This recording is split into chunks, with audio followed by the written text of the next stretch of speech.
মানুষ মনে করে যে এই যে খেজুরের রস, এই রসটা কত মজা লাগতেছে, কিন্তু এইটা কেউ ভাবে না যে এই রসটা বের করতে গেলে কত কষ্ট করে গাছের মধ্যে উঠতে হয়।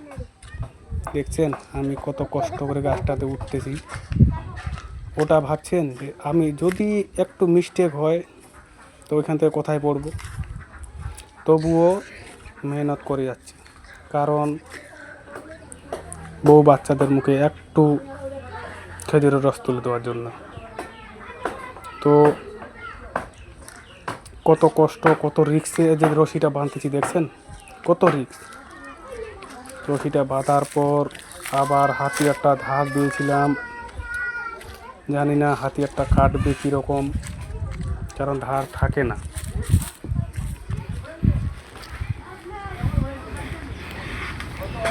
অবশেষে কাটা চালু করলাম।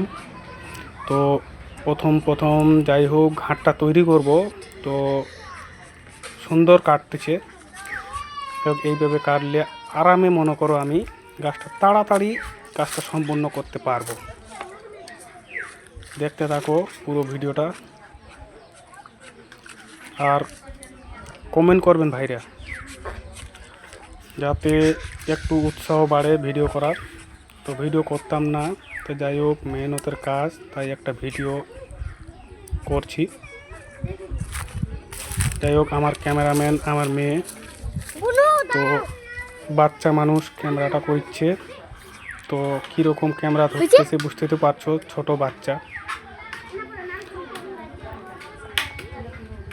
এই যে দেখছেন ধার পড়ে গেল, ধার পড়ে গেছে, কিন্তু তবুও আমার ঘাটটা করতেই হবে, নাহলে